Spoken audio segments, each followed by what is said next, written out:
All right, welcome back, everyone. This is the Cybersecurity Survival Guide. We have on today Henri Davis, Markeisha Snaith, and Gladys. So I'm glad to have everyone on today on a Saturday morning or afternoon, depending on where you're at. For today's session, I want to cover a couple different topics, so I'll moderate and I'll let you guys share your wisdom and knowledge throughout. But how's everyone doing today? Hi, thank God. I'm all right. Hello, everyone. Yeah. And start with the late start. Technical difficulties, because that's what our jobs are basically. So I get paid so much. But anyways, so I want to kind of set the stage for this. So a lot of questions that I get asked on LinkedIn or in person when I go to conferences is like, what is the state of cybersecurity for hiring practices? Like, why are people having so many issues trying to get jobs still?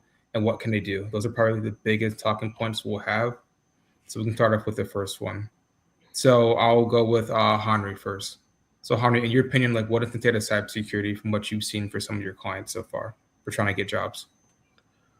Um, Honestly, I believe it's kind of mixed. I think the people who are mid, senior level or above, they're okay as they are able to get interviews fairly quickly.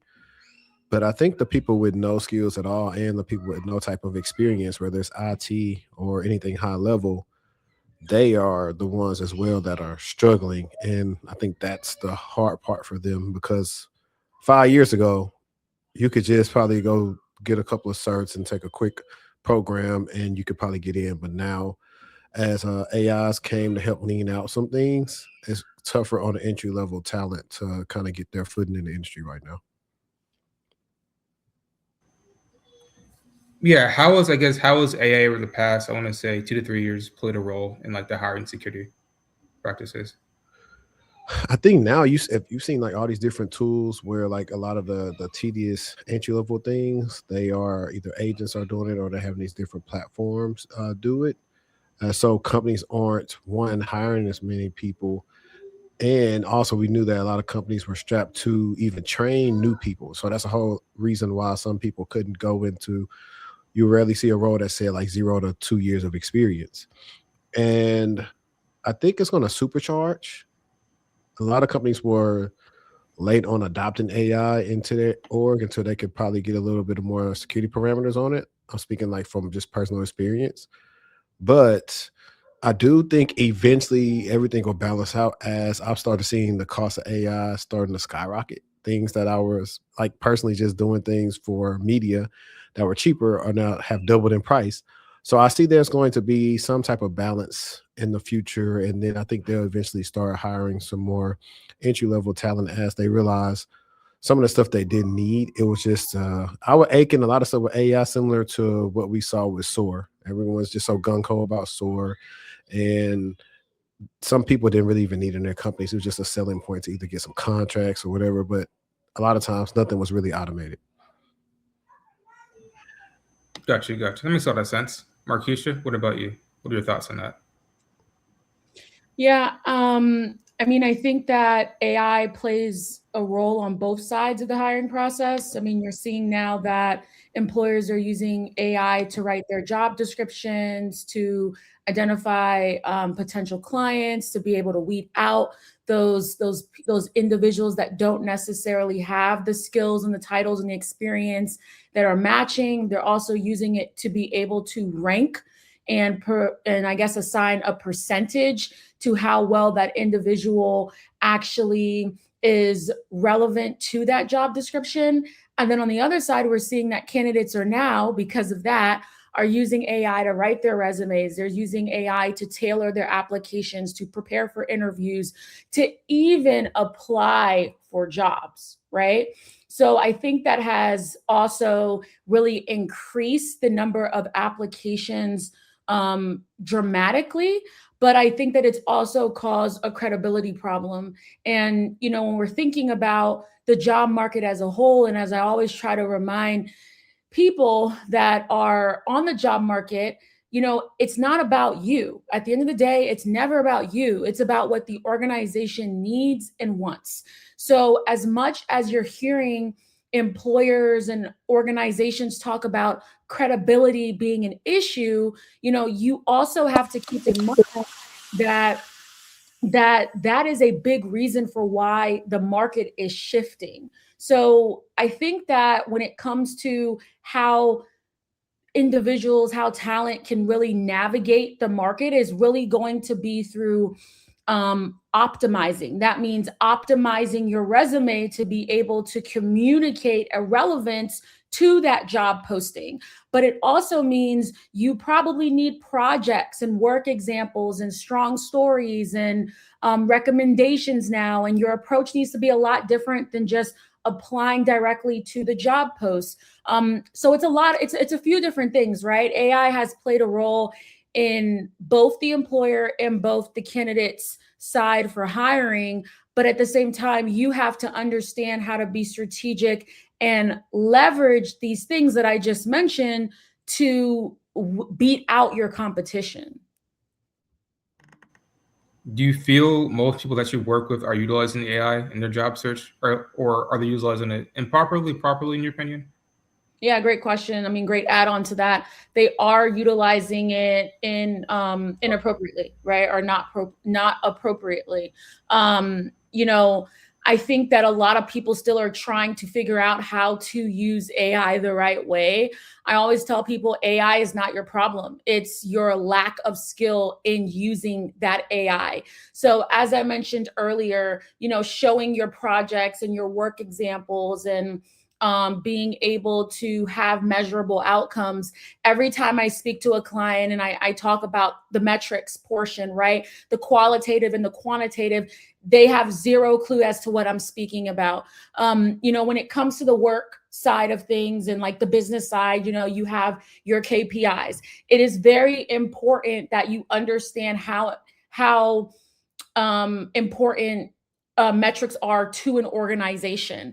If you can't show your value and you're only telling it by writing the qualitative information, it doesn't help you. So it's very important that you break down or that you explain your bullet points in a way that is showcasing how much progress you've made or how much money you've been able to make an organization, whether that's in dollar amounts and percentages, being able to talk about your team sizes and how many people you've been able to manage and how many individuals, you know, you taught a training to, or that you did security awareness for, or, you know, how much money you saved the company or how big your portfolio is, right? I think that's very important. But again, I think that people nowadays, they're just like, okay, if I have my resume, I can just go out there and just blindly apply. If the title says, and I'm just saying this, title says project management, my project management resume should be able to fit all of the project management roles that I'm applying for. And that's not necessarily. Yes, if you do have your project management resume written in a way, it should get you at least 70, 80% there.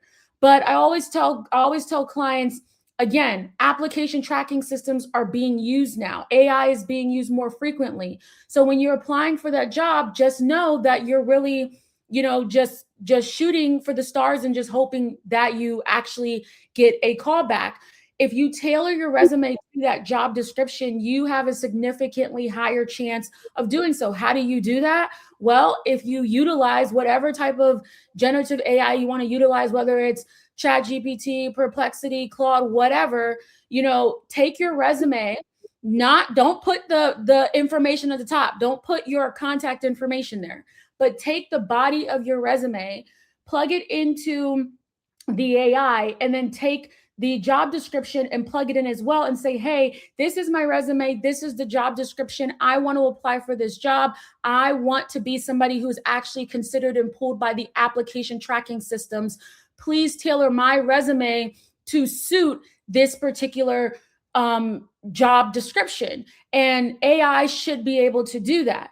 Now, taking it a step further, because with AI, you have to feed it a bunch of resources. That's another issue that people have. They're not feeding it resources, right? They're just hoping that the AI can go out and do all this research, but it's not about prompting better. It's about providing the AI with the documentation, the links, the whatever else that it needs to be able to give you a better output. And that comes from also adding things like, all right, I need measurables here. This is what I did at this company. Can you please add those measurables to my resume? So long-winded answer, but I can talk on this topic for 5 hours and people probably still wouldn't even take what I'm saying and apply it.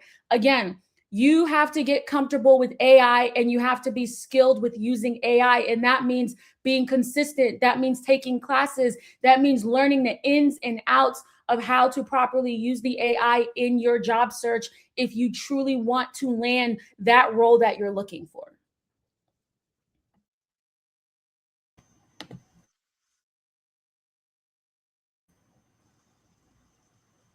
All really good points, Markeisha. My last question I would ask you before we head on to Gladys's answer would be, why do you feel people don't want to utilize that? I've always felt that people, I guess, are kind of afraid to really showcase their skill sets, I guess, because it's how they were raised, or they want to be humble, especially when it comes towards like job situation. Do you feel that's the case for a lot of your clients as well? I don't feel that people don't want to utilize AI. I think that there's the individuals who are, there's the individuals that feel like AI is a threat, right? Like it's threatening something that they value. It's threatening, like they have a fear that it's going to replace their jobs, right? Then you have the other people who worry that, all right, I don't know how to use AI, so I'm appearing incompetent here. I don't understand it, right? Some don't trust the accuracy. They feel like it's a bunch of bias. And sure, that could be the case, right? But again, as I go back, I think a lot of people too just don't know how to actually utilize the AI for what it should be utilized for. So I really think it's a few different things, right? And you have to figure out, you as the professional have to figure out what side you want to be on. Do you want to be on the side where there's innovation and you're continuing to level up in your jobs because you understand technology and you're using it the right way? Or do you want to be that person that's always going to be fearful? You hate technology. You feel like AI is the devil, yada, yada, yada. And you may just stay stagnant, and that's on you. But I think that people have to choose which side that they want to be on, and they can't straddle in the middle. In my opinion, you either are with AI or you are completely against AI. As I said before, I really urge everyone to learn to use AI because it's not going away. So if you're using AI in your companies, why are you not using AI in your personal life to get ahead? And again, going back to answer your question, Kenneth, I really think that, too, some people are pretty, actually, I don't want to use the word lazy. I think people are getting very frustrated, and I can understand that frustration because, as I tell everybody, I go back in the job market probably every 3 months just to see how I am against, my competitors. Also, it's for me to be, great for my clients because I need to know what's happening on the job market. If I don't know what's happening on the job market, how can I be somebody who's helping to coach other people into navigating the job market, right? And so I get how frustrating it can be when you have to tailor your resume for, and I'm not saying every job, because you don't have to tailor your resume for every job, but for the jobs that are paying significantly more and it's more competitive, you should absolutely be tailoring your resume. So I just think that, again, people need to make a decision, and I don't think that a lot of people have made the decision on where they are, what side of the fence they are, and you can't straddle. Very well said, Markeisha. So I definitely agree with a lot of those points. So I hope people take this to heart for what you've been saying and actually implement it. Because if not, they're going to be struggling for a little bit, or a long time, actually. Mm-hmm. Gladys, what about you? What are your thoughts on this? Well, hi everyone. I don't think that Makisha said it all right. There's no more to be said here. But like one thing I do want to mention is that um, people are increasing the likelihood of the market being bad. I think we all complain about the market being bad right now. The job market is this, yada, yada, yada. However, we are also contributing to it being bad. What do I mean by that? What I see all the time is we see people using AI to write their resume for them. In my opinion, AI is not there yet to be able to write your resume completely for you. You still have to put that human input no matter what. But people use it to write straight up resume. They use it to go ahead and use it to tune their resume to the job description straight up and just submit it like that. They don't care whatever AI put on there. They don't care whatever happened in the background. Like Makisha said, they don't even have the resources in there that should be telling AI what to do because every person is different. If you don't teach your AI over time, and this is what I tell my students, my AI software is not yours. So if you don't teach your AI, it's not even going to know what you want. It's just going to give you generic responses. So if you're plugging your resume in there and saying, tune this for me, all you're going to get is generic responses. So you have to give it some samples to say, hey, here's what I want. And how does sampling come? Sampling comes by, first of all, starting to do it on your own. Because if you don't even know what a sample looks like, then you're never going to get there. And that's why I really like this particular thing about Claude. I've been using Claude more recently. I mean, not to sell them, but I think that they're doing a great job with the skills where you can actually add skills into a specific um, chat box and it's just pulling out every single thing that you need specifically just because you told it, okay, every time I ask you something in this specific chat, give me this specific thing. Make sure you consider my metrics. Make sure you consider that I've done this and that in my past roles. Here's my current resume. So it knows everything about you pretty much, which is pretty hard to teach. So I think bringing in that skills aspect, which people are not using enough right now, unfortunately, but again, the whole point here is we are using AI the wrong way. We are amplifying the fact that the market is not looking good. Plus, this, when we finish tuning the resume, we see a lot of people using AI to apply for jobs. That is mind blowing. Like, I'm still yet to see someone who has had interviews because they applied using some AI software out there. Like, I don't know how. I've seen some people make videos out there on like how to apply using ChatGPT. ChatGPT will apply for 1,000 jobs for you. How is this the problem? It's a problem because you probably don't qualify for these 1,000 jobs that ChatGPT is going to attempt to apply. I don't even think it's working perfectly, first of all. But if it is, I don't think that it can apply for 1,000. And if it does apply for 1,000 jobs, I will be 100% that you don't even qualify for 50% of those jobs or even 30% because AI will not know specifically what you have to offer until you feed it again, again, and again. And it's going to go apply to a bunch of jobs out there which are not even worth it. And this is what causes the overhead on the hiring side as well. I used to complain about the job market when I was on the hired side, but now that I'm also hiring in my own company, I can see from the recruiter's perspective why they're feeling tired, exhausted. It is strenuous because imagine someone applying for jobs with this AI software for 1,000 jobs. Many people doing it, they don't even qualify.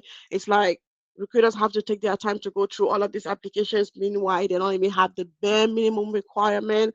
So at this point, it's just like it's both sides, right? Hiring managers are using, recruiters are using it, the other side, job seekers are also using AI. So it's just a whole mess right now. And I do think that people should really stop and reconsider using AI, however, still using their personal skills to be able to customize things before putting out there. Because the difference between someone applying to 100 jobs using AI and someone applying to 10 jobs customizing their resume. There is a big difference in that from my experience that I've seen in my students. If you're not taking time to apply and actually customize your resume slowly using AI, however, still considering your past skills and make sure that you're keeping your metrics and the skills that you actually have on there, then it's a whole mess. So that's what I'm going to say with respect to AI. It's just all over the place right now. So wait, so you told me, Gladys, that you've seen people just use, I guess, AI like copy and paste to apply to jobs. Yes, they just like literally copy, paste, boom, gone. And I'm like, how do you expect to get an interview from this? You're not gonna get an interview, unfortunately, because here's the thing. When you tell the AI software, okay, take this job description and modify my resume to look like it. What's the problem? The problem in between these two things is AI is going to modify your resume to look like the job description. So it's not going to consider your current skills, especially as a beginner. As a beginner in the industry, you have to be able to showcase your current skills, the things that you have learned, the projects that you have. Let's take a simple example for a SOC analyst, right? This job description is here, and it needs someone who understands SIM, for example, but it doesn't need someone who has like Microsoft Azure or Defender experience, something like that, right? It doesn't need that. It's not on the job description. You that you are on this side, your resume has Microsoft Defender. You've done tons of projects in Defender. You understand KQL and all the things that comes with it, right? You are like a big in the Azure space. Now, you as a beginner in this industry who is looking for your first role, you have this skill. You've done multiple projects on that, and you're confident that that is your sole number one thing that you can really talk about in the interview. Guess what's going to happen when you ask AI to edit your resume? It's going to take that out. Literally, there's going to be no Azure in there. If you don't feed the AI on what exactly to do, it's not going to add Microsoft Defender or Azure to your resume because that's not present on the job description. So, how do you make sure that you're actually keeping your current skills? Because what's going to happen is once you get this interview, you're going to get on the interview, right? When you're talking to the hiring manager, you have nothing to talk about because everything that's on your resume right now, it's pretty much fake. It's fake because it's what was on the job description. Even though you didn't have that, you've never done SIM before, you've not used any Splunk or Curator or whatever, but that's what's on your resume. So how do you go with that? It turns out to be lying. Where, however, if you did have that same on your resume as part of the resume tuning, fine, because you want to apply for that role, but you also still had your Microsoft Azure experience that you really have. That gives you a big load of talking points in the interview. So you're not going to be lost. You still have things that you can talk about. Here are the projects that I've done under Azure, and here's what I can do for you, rather than having nothing and just based off getting based off of what's on the job description. So that's kind of the discrepancy that comes within using just AI to do something versus building your own skills in your AI software or knowing how to add your own human input into this. Yeah, thank you for that, Gladys. That clears up a lot of, I guess, confusion that people might have. So definitely, again, like AI is a tool, so use it as such, but it is not the toolbox. This is my analogy I like to use. So It's if you only use it, yeah, I don't say it's only as good as the wielder. I think that's yeah, the Yeah, yeah, and remember, very it's true, very always not true. true too, though. AI is always not the best answer. So when you get the resume tuned, look at it because you're not gonna get the best. Don't think. yeah. There's a video I'm going to react to very soon with the recruiter who was talking about. He had a talk with someone who was hiring for like some software engineers and how they ended up, I think, finding like 10 resumes that were almost exactly identical. And it's really just about the whole AI thing and whatever services, like it's did the upkeep of sitting in applications. You got that. Then you have like the workday lawsuits with the biases and how the models are trained. So it's definitely a lot. That's why the best way, if you possibly can, is to skip the line and try to find the hiring managers or decision makers on the team beforehand to at least get you a screening interview that way versus having to fight through the BS knowing that in a lot of cases you are a good fit, but whatever happened on the back end, you got denied for whatever reason. Yeah. Yeah. If you can like go to LinkedIn and find a hiring manager, find a lead recruiter for that job, that helps out a lot. At least like guarantees you'll get like a recruiter screen at least to talk to somebody. Yeah, sometimes. But then if I get into how some applicants shoot themselves in the foot, they just send their resume without the recruiter asking for the resume, and they just send them a whole glob of stuff that they already getting so many messages on LinkedIn every day. You need to get to the point and Clear and hopefully concise. Yeah. profile. If they like your profile, then they'll probably respond back versus you trying to give them your life story in an email that they're probably not going to read.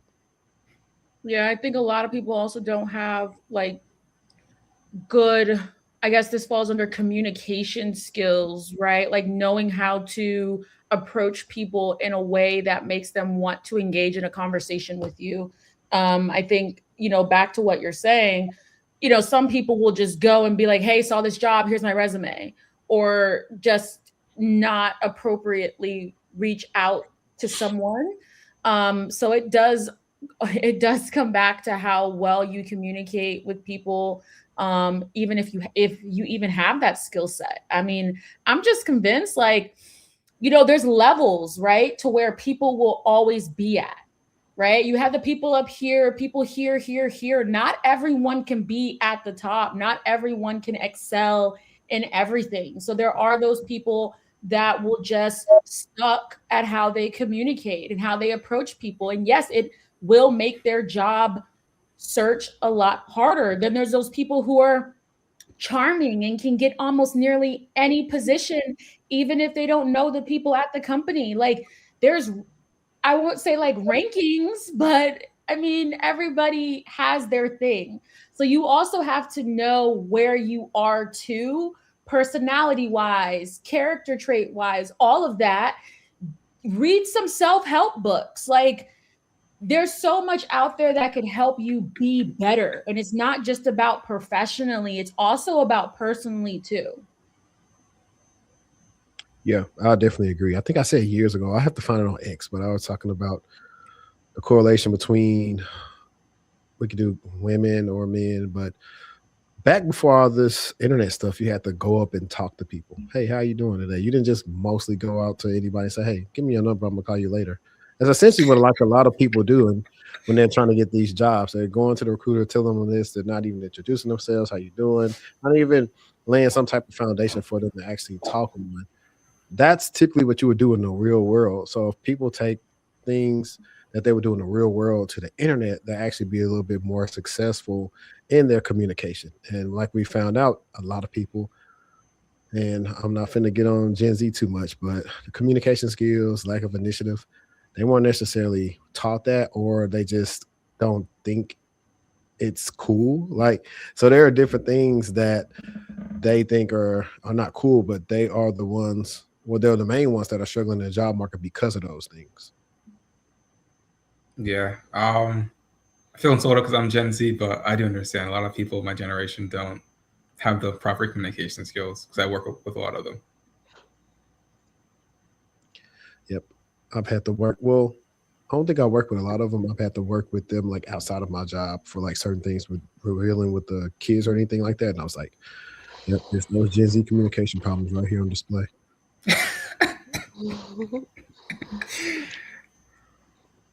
Yeah, that's pretty accurate. So I'm hoping that the ones that do watch this, the recording, if they're not on the call directly, are able to take some of what we say and actually implement it. It's honestly not that complicated. It's just like it can be kind of awkward to do because we're human beings, we're kind of work creatures. So just like getting over that and just doing it and practicing it. The worst thing I tell people, the worst thing that will happen is you get told no, which means you're in the same spot you were like 5 seconds ago. So just keep practicing that skill, talking to people, reaching out to people, seeing how you're able to help them out, and just go from there. Mm-hmm. I think the other thing is people have heard me talk about this a lot on the show. Is if you get past everything and you're stellar and the biases that you still have to go against in the interview process, that is the hardest thing for a lot of people to kind of cope with. Because a lot of times, it's a gut punch to your self-esteem if you're getting told so many times you're getting the final rounds and, you're not getting picked. And a lot of times you're thinking it's you, but sometimes it's not you. Sometimes the job was already picked for whoever, and they just went through the motions just to say they had their quota, whoever they interviewed, and all those things. And that is a really big conversation. It's actually some stuff I want legislation to get passed down upon when it comes to interviewing. I think a lot of companies use the AI bots to record the interviews. I believe when you get to the final rounds and it's only you and another person, you should be able to request the copies of the interviews to see if they are truly better than you.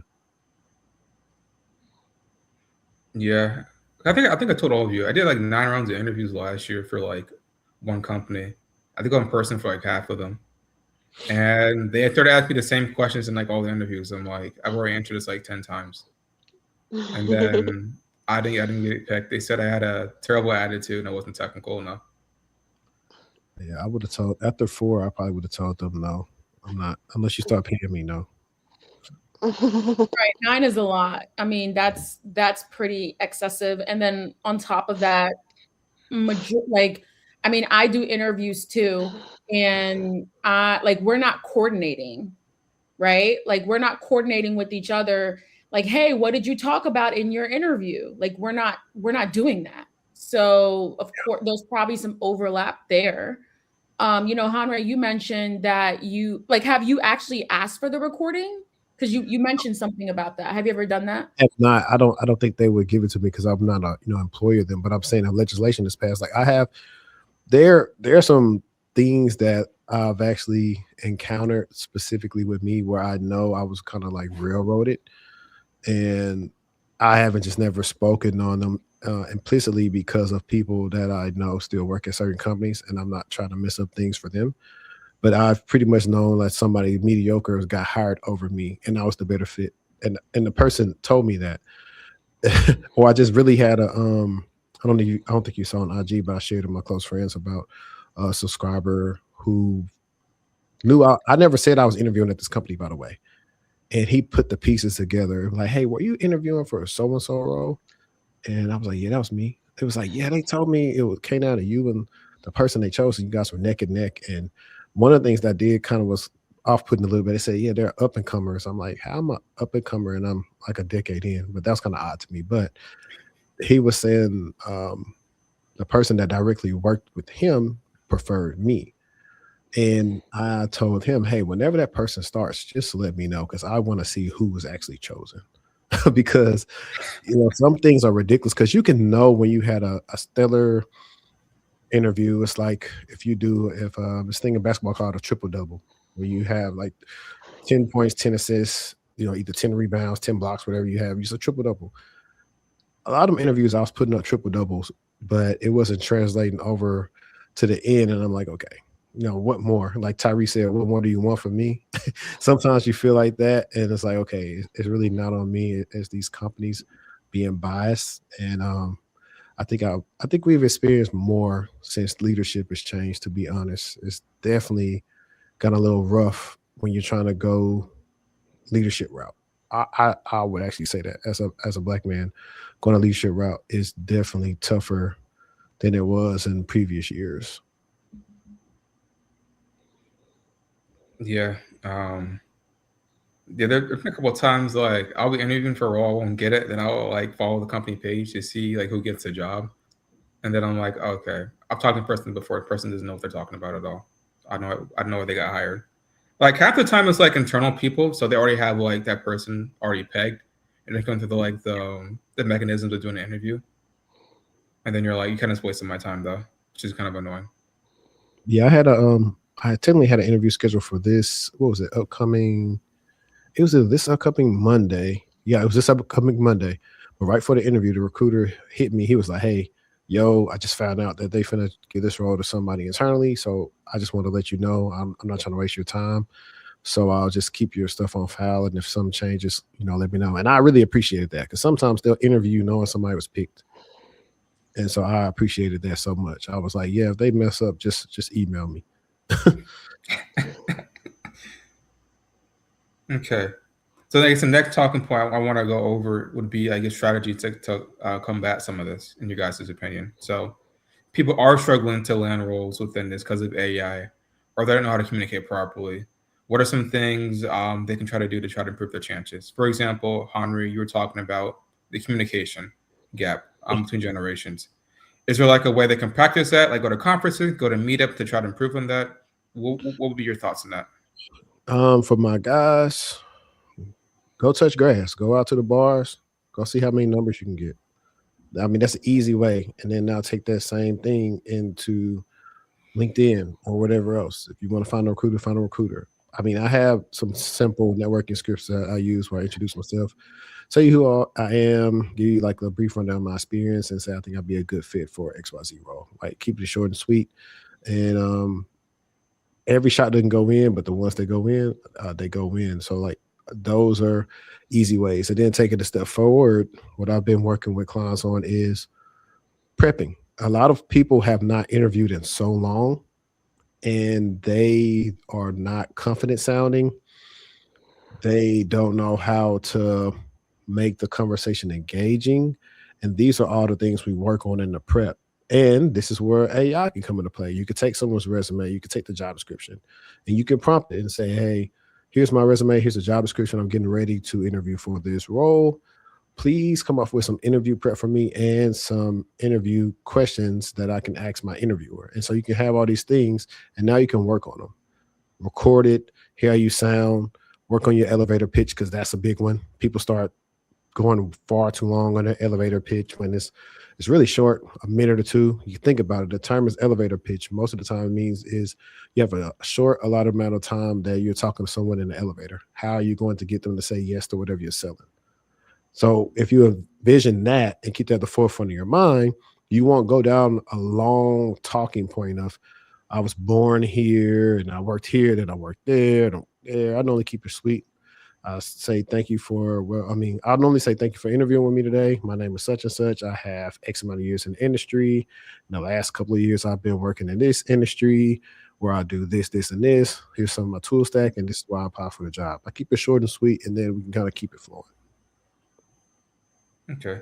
I guess, Henri, have you seen, I guess, a lot of people that you help out, are they too long in some of the responses? They try to give their entire life story, and they're like, yeah, I was born in Alabama. This is what I did for the past 20 years. And like, hey, I don't really care about this. I'm like, why are you here? Basically. Yes, I've heard them say that. When I always try to get everyone to record their interview so I can hear them. And I'm responding to them in real time. I was like, yo, why did you, they don't, like I said, respectfully, they don't care where you're from, to be honest. If they ask you where you from, you could tell them, but they don't really care if you tell them like where you're from. So stop doing that. So I've definitely seen that. I recently had a client that I referred to a role that old coworker of mine was hiring for. It's like some type of help desk IT analyst role out here. And the feedback was when I actually talked to my old coworker, he was like, yeah, the candidate, he was a good guy. He knew some stuff, but he was not confident in his answers. And he didn't know how to open up that much. So there was a soft skills thing and a confidence issue thing. And I tell people that all the time. Even if you don't believe what you're saying, I need to believe what you're saying.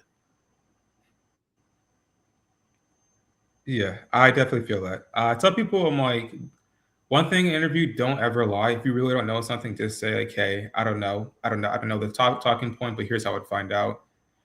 Because you got to think, the people interview people for their job or they're professionals in this side of field. So they can tell when you're BSing them.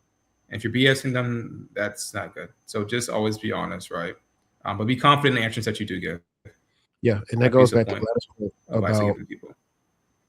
Yeah, I was gonna say that goes back to Gladys' point where she was talking about earlier, people lying on the resumes.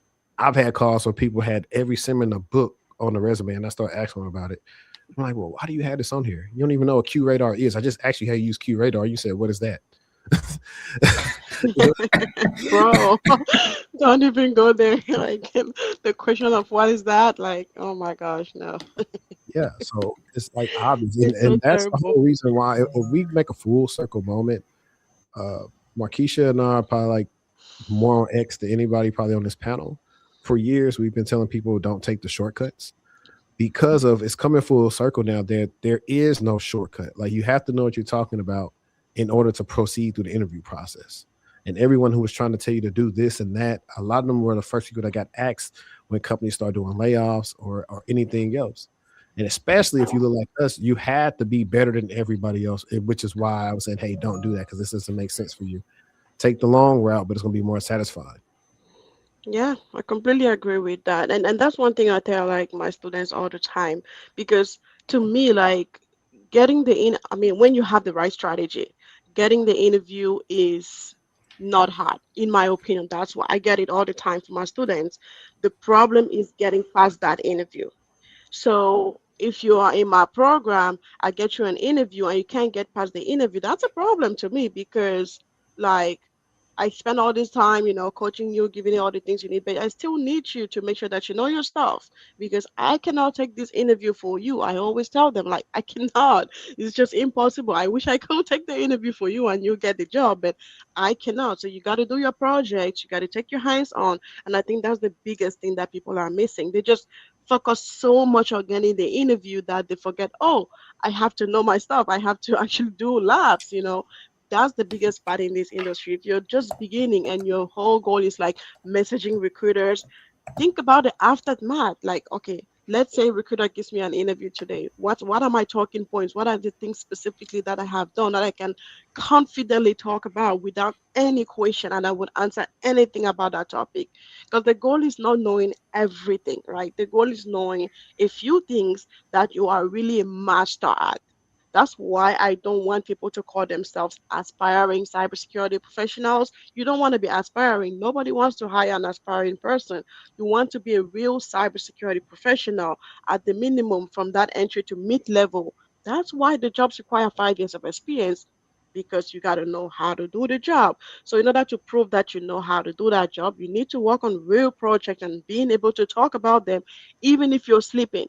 It's not just about doing them and then, oh, I have done this project and that's it. No, it's like, can you answer every single question on that specific topic? If that's the case, great. Don't move to other tools. You just need to know a few. But if you can't prove yourself, get past the interview, then that's it's just it's not worth the networking.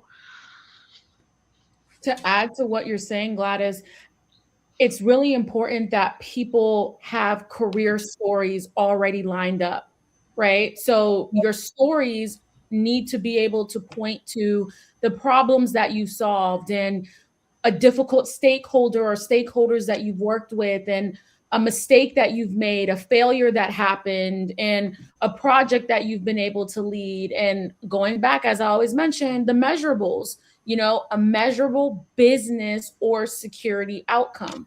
You need to already have stories lined up that's covering these things.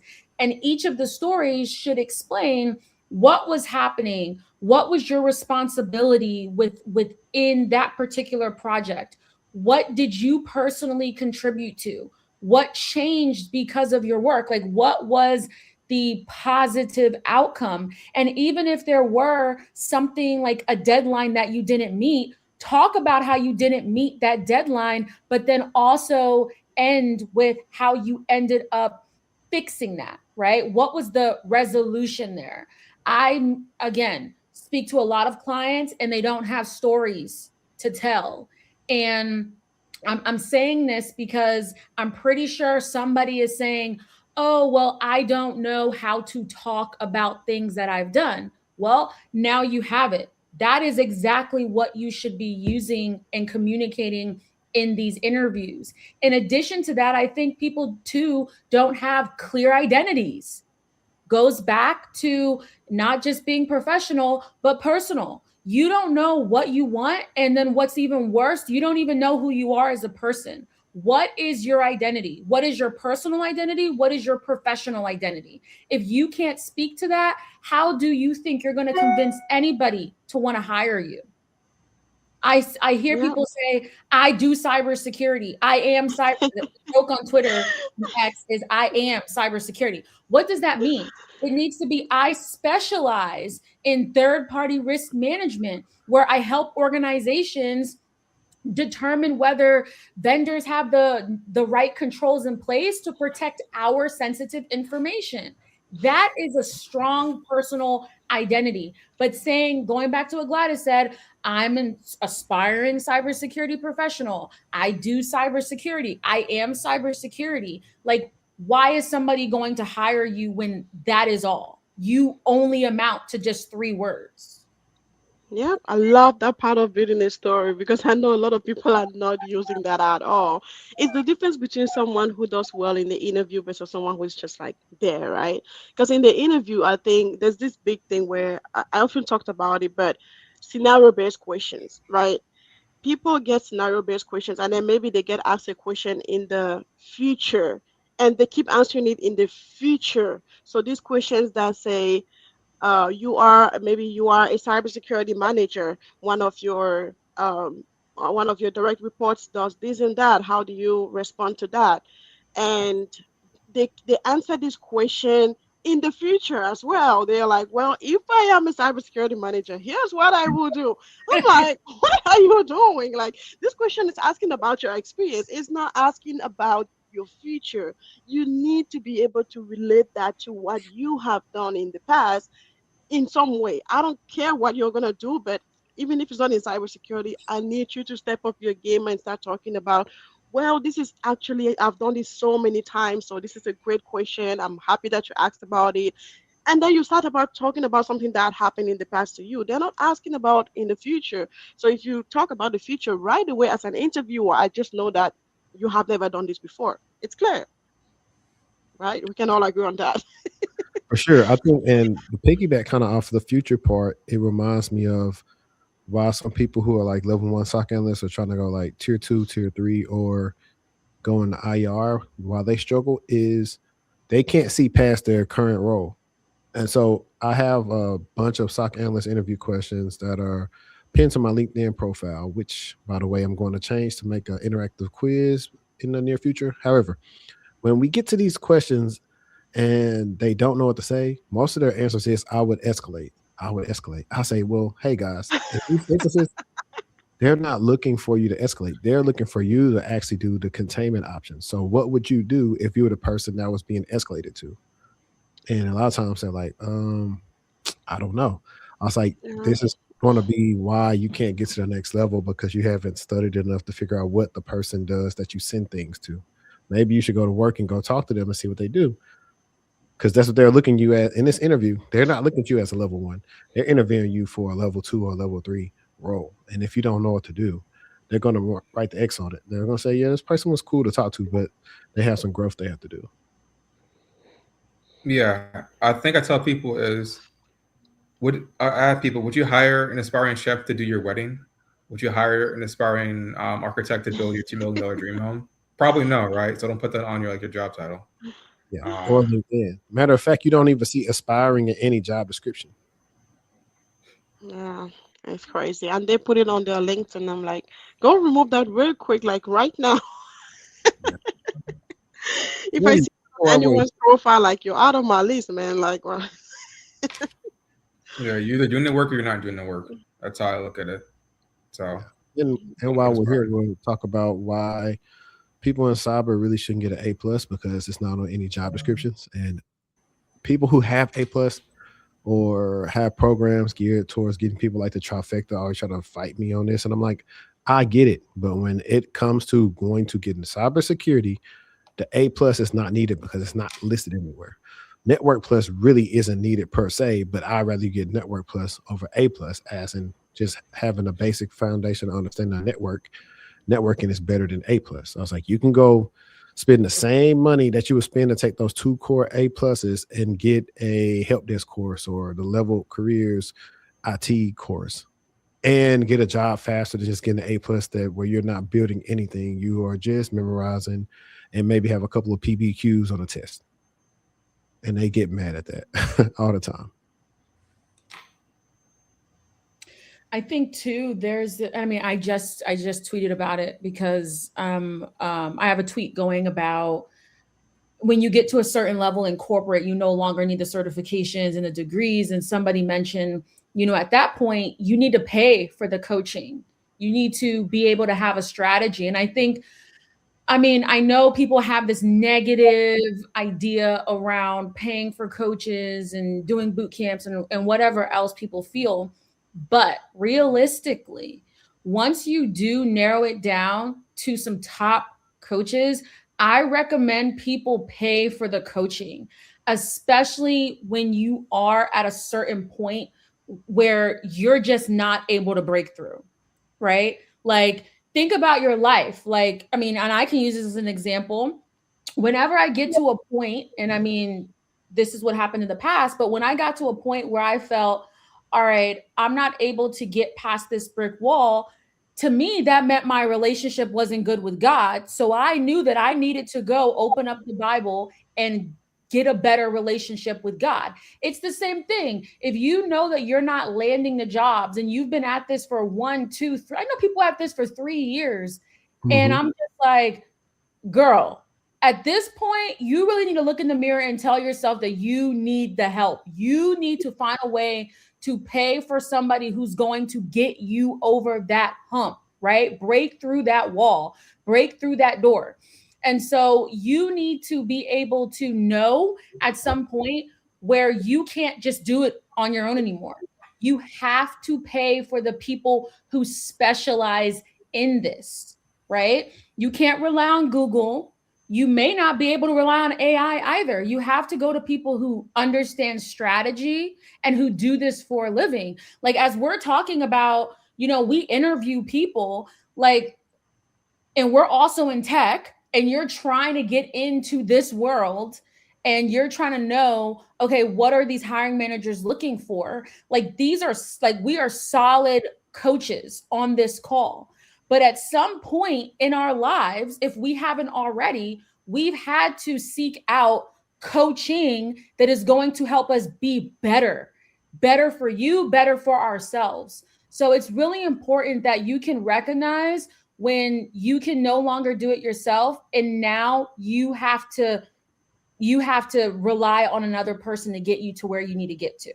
And again, I say, please do your due diligence, because I don't want anybody to take what I'm saying and they go out there and they go pay some rinky dinky coach, and then they get upset that they're not getting the results. Do your research. And I've known these people on this call for a long time. So you don't have to come to me. You can go to you can go to any of these people and you are solid.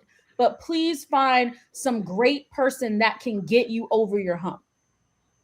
Oh, I love that, Markeisha. I Sweet. love that because Sweet. I'm like, it's actually saddening, honestly. It's saddening. It's sad to see people who are out there needing help. You clearly see that they need help, but they refuse to take the help. And I'm like, oh Lord, and they can't afford it. I'm like, I just remember myself when I started in this industry. Like, I had no one. Like, I didn't even know what to coach at the time. I was like so lost, relying on YouTube videos. If I had a coach at the time, I think I would have taken it wholeheartedly, especially with what I know now. But unfortunately, right now, social media is everywhere and people have a lot of help, but they refuse to take it. A quick example is really like, look at what Kenneth has been able to build. An amazing cyber range, low price, affordable, and people still cannot see that they need to upscale. They still cannot see that they need the hands-on training to join the cyber range and be able to upskill. I'm like, how? I wish I had something like this where I would just join some type of community and just start working on hands-on and understanding where I am at in my journey. Because people keep thinking I'm gonna continue doing it on my own. One day the Lord is gonna be good on me and I'm gonna get an interview. How? No, it's like you continue doing the same thing over and over again, but you expect different results. That's not how life works. You have to be able to make some changes. That's why I tell people all the time, like 99% of people will stay like where they are and expect different results. But like, how do you make sure that you're part of the top 1%? Being part of the top 1% means you're ready to make a change to get a different result. And I learned this later in my life. I learned this after following like a lot of coaches, financial coaches, and stuff like that. And I was like, to make the money, you have to really be ready to invest in yourself. That's when I understood that when I was like 3 years in, I had no idea about coaching before. I was like so lost. But if you're on this call right now, you're listening from experienced people, and I'm telling you, you don't even have to work with me. But I'm going to say there are resources out there, paid resources, please. The free stuff is going to give you the basics, but you're not going to get where you want to be. I think having a qualified coach, it's so helpful. It's going to shorten the time that you need to have to break into this industry. And if you're not ready to make that change, then stay where you are, but don't expect different results because it's not going to happen, you know? I have two things to say about that. First thing is, don't go to Walmart and expect Whole Food quality. That's not how it works, right? You go to Walmart, expect Walmart quality, right? Second thing is, people come to me and they're like, "Oh, how much do you charge?" I tell them the price is listed on the site. Here for what's included. Oh, really? Oh, that's too much money. I can do it by myself. And I look at them and I'm like, okay, sure, okay, good luck. People don't realize, like, I have No, a no, bunch no. of business. I'm not cutting you off there, Ken, for a second. Well, hold on. Who is telling you that your price is too much? Like, because you're looking at a career of 70, 80, 90K. And then, if I remember correctly, your price is kind of around $100 a month. Yeah, And someone would tell you that's too much. yeah. Man, that's crazy. I'm not talking to you. Just go. Because, like, how? It's it's funny because they'll tell me that, I'm thinking, I'm like, they don't realize, like, all the business partners they have to run all the back end stuff. Like, my mentor's the one that has all the servers. He has his own data center. He has his own company. Well, those servers are like hundreds of thousands of dollars to like run in that entire environment. They tell me I can build it myself. I'm like, you can't, because if you could, you wouldn't be looking for a job. You'd be rich. Like, you can't do that type of stuff. It's just not possible, right? So, Fact. like, if you want certain things, you have to sacrifice those certain things to get those outcomes. That's just the reality of it.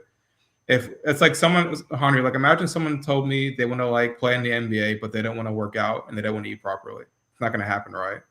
It's just the reality of it. So you have to accept that fact. Agreed. And I want to piggyback off of what everybody said, especially with Markeisha, when you talk about get to a certain point and you have to pay. Last week, I opened with a little soliloquy about how I was a little bit perturbed. I had to talk to a guy. Like, I do my follow-ups when people I had consultations with. I normally just trying to see how everything's going. You found a job, what's going on. And I came across this guy that he needs the coaching, by the way. He has a great experience. If I was to show you his page and all the stuff he's did, he has great experience, but it's just not put in the best way that can market him the best. And so when I looked at his resume, I was like, man, it's all right, whatever. I said, look, we talked about coaching in the past. I really do think that's what you need. You don't need any more certs. I told him 4 months ago, whenever he had the consult, he didn't need any more certs. He went out and got more certs and said he's still not getting callbacks. And I said, what's the coaching? He said, well, respectfully, if you can't guarantee anything, I put my resume through 4 LLMs and it said this and that. And I was like, bro, just because you did that doesn't mean it was telling the truth. LLMs are very agreeable of the things that we asked them. And I was like, if you put them through 4, but nobody's still even calling you just from applying, your resume's still not good. Just this week, but this week and then last week, it was jobs I literally applied to, and then on the same day, within hours, I got hit up through my email about scheduling a call. Or I think Monday I applied to a job. The recruiters called me right before I started work. So, like, if that's not happening for you and you took your resume through 4 LLMs, that means somebody lying, and it ain't me. And I said that on X, but I'm saying it again here because it's like, I get it. You know, people have sold you on these different job apply sites with AI or these resume makers. But in the end, if the person who is making the resume using the resume maker doesn't understand what makes a resume good, you will not always make a good resume. And I just, and the echo, this is another guy. We hadn't had a consult. He's been looking for work for a while, but he's using AI to make his resume, and it's not coming out good because you just don't know what to put because you don't know how to make a good resume. And that's why it's not going to come out good no matter what you do.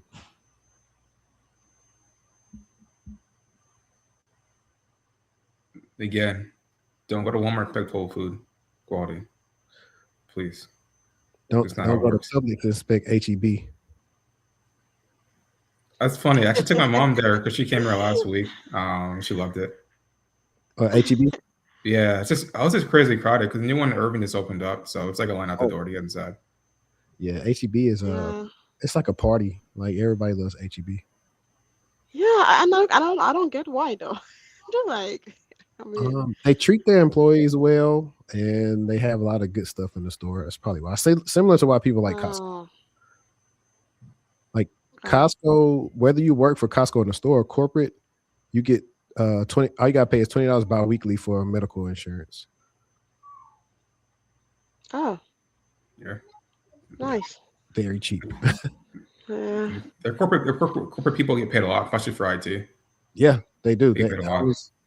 I was in talks for like a IR role. I don't know what happened with it, but it was paying pretty good money to be considered to be in this area because they try to shortchange you when you're in Dallas. Yeah, Mhm. definitely the case. Um, Yeah. but before we close out, are there any closing thoughts anyone has about the talking points we've talked about?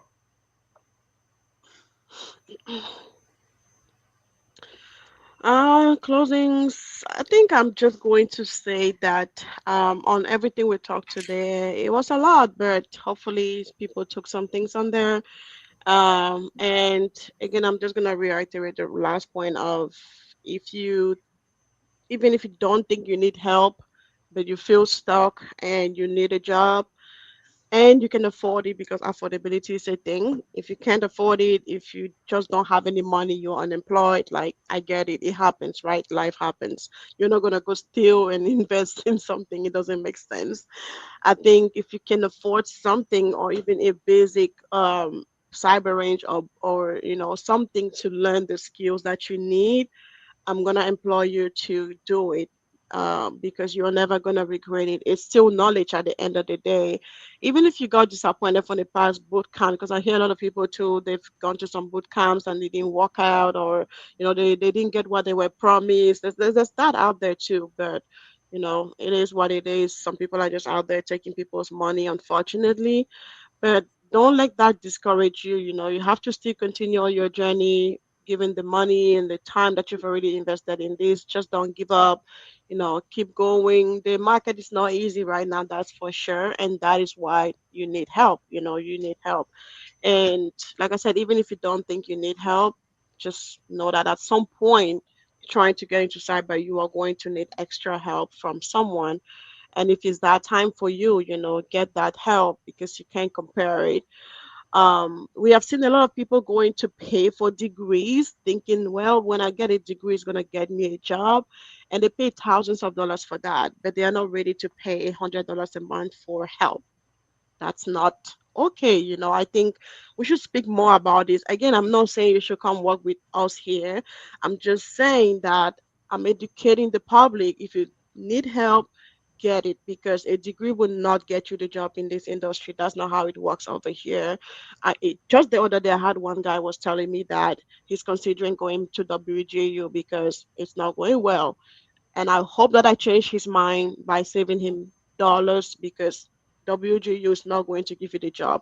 If you're going to WGU because you need the knowledge, okay, I get it, go. But if you're going because you're not able to get a job and you need a job, sorry, that's not going to get you the job.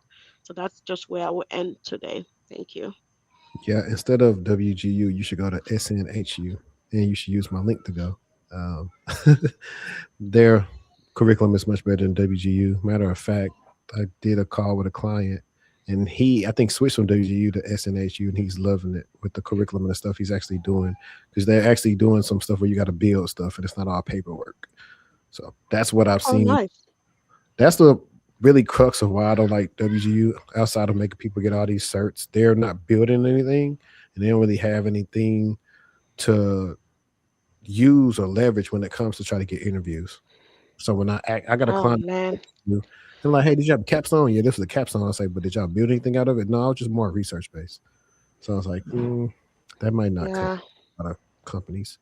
The search part really suck, honestly. Like I have a student right now who is she's feeling really bad because she didn't know me before going to WGU. So that like there's no going back, right? So she gotta finish everything. She's just like, I wish I knew before, because it's a lot. It's a lot of studying, a lot of time put into these certifications. If you don't pass it, you have to retake it. It's over and over again, and it can be emotionally draining to got like 7 or 9 certs at the end. Like, what It's a lot for entry level, someone who doesn't even know what they're doing in this industry. So I get it. But that other university today, are they also fully online? The one you What mentioned, as in, is it online based? Yeah, it's online. Oh, okay, nice. Yeah, I think let me see if this is the link. Let me type it in while you guys talk. anything from you, Markeisha? Yeah, the only thing I want to end on is people need to, I'm going back to communication skills. People need to learn how to speak. Again, from somebody who does interviews, um, the issue that I find is people are unable to actually speak in a way and explain their thinking through or explain their experience through their speaking. So they're struggling, right? Because once you get that resume in front of somebody and they call you in for that interview, and if you generally are missing opportunities to move forward to additional rounds or to land that job opportunity over and over and over and over again, it may come down to how well you're communicating the experience that you have. So strong resumes don't create strong interviewers. So please practice. You can use AI to practice and you can record as well. Sitting down, just like how we are, and just record yourself answering a question and walking through scenario based questions. But I promise you, you work on your communication skills, you will see a lot more doors open. And that's coming from somebody who has excellent communication skills. And I can say that because I've been told that so many times in my life. Lots of opportunities have come my way just because I speak the way I do. So I want the same for everyone, but you have to be willing to put in the work. And I mentioned Toastmasters in a last webinar that I have done. Please look up Toastmasters if you are looking to connect with a group of people who are also working on their public speaking skills and how they present and can go through a deck and be able to speak executive language. Definitely look into Toastmasters if you're unaware of it. It's in a lot of people's cities. Yeah, I would definitely say Markeisha is one of the most articulate people that I've ever met before. Um, I am not myself. It's something I will try to work on, but Markeisha definitely is at that level. So Thank take you. what she says at heart. I appreciate that. Yeah, this was great. Just happy to be part of educating people, providing what I didn't have when I started. Hopefully, it was knowledgeable and hopefully people go implement, because listening is one thing, doing is another thing, right? After this, F it, we're going out there, we're having drinks, whatever, and then we come home, we sleep. That's it. It's another day. Tomorrow is another day, right? I don't know people do that. I'm like, it's true. They're not going to do shit. Like, if you're not going to do anything, okay, good for you. But if you're going to implement what we talked about today, that is very excellent for you. I'm just excited for everyone out there. Yeah, I agree. Please implement at least one thing that we've touched on. We've touched on a lot of great topics here, and we've given you the strategy for free, right? So it's up Yeah. to you to determine if you actually want to go out and apply the things that we've said and execute on it. Yep. Oh, can I say one last thing real quick? Because I just thought Please. of something. All these people that are beginners in cybersecurity, but they say, I'm looking for a cloud engineer role. I'm looking for an AI security role. Please stop, because it's not looking good right now. So I just want to say, if you're beginning, start at the bottom. It's the easiest way to start. Don't I mean, there's a lot of people out there on the internet telling you you're going to get a cloud engineer role or something like that, but it's good. That takes a lot more effort than you think. So I think beginning, just start at the bottom. If it suck, it is suck, and then after that you can work your way up. Because AI now is like, I want to become an AI security engineer. I say, okay, good for you. Well, I asked him like, what do you mean by becoming an AI security engineer? I'm like, what does that mean towards you? And they can't answer that question to me. Yes. They can, because even those who are in the industry like us right now, those who have even 10 years of experience, they're still figuring it out. They're still trying to see what that even looks like, even inside of our teams. Like, we're still struggling. So you that you're just starting and you're telling me you want to be an AI security engineer, I'm like, really? Okay. Video is sponsored by Aura. Aura monitors your personal data, including your social security number, data points like the dark web. But are there no other last minute statements other than that? Then I will, once this gets recorded, oh, it's recording now. Once it gets recorded for everyone that's on the call right now, it'll be shared out. And then we'll post it on our channel so everyone that wasn't able to make it, because technically it's my fault. You guys will be able to see it. And it's a really important time to be talking about. Well, thank you so much, Kenneth. Really appreciate you putting this together. And yes, apologies for the technical difficulties, you all, but we will be posting the recording as Kenneth said. So that's a plus. That means more people will have eyes on it. Yep. Yep. This was fun. It really could have went like 3 hours. I know. There's so much to talk about. So I know. Yeah, that's right. If you guys want to do another one, we can leverage my audience to do it live. They're always pretty engaged, and we can do that one day as well. And yeah, you can repurpose the content as any way you like to. Yeah, it works for me. thank you. Yeah, it's all good vibes out there. Good luck, everyone who's still looking. Yep. Until next I'll let you guys go.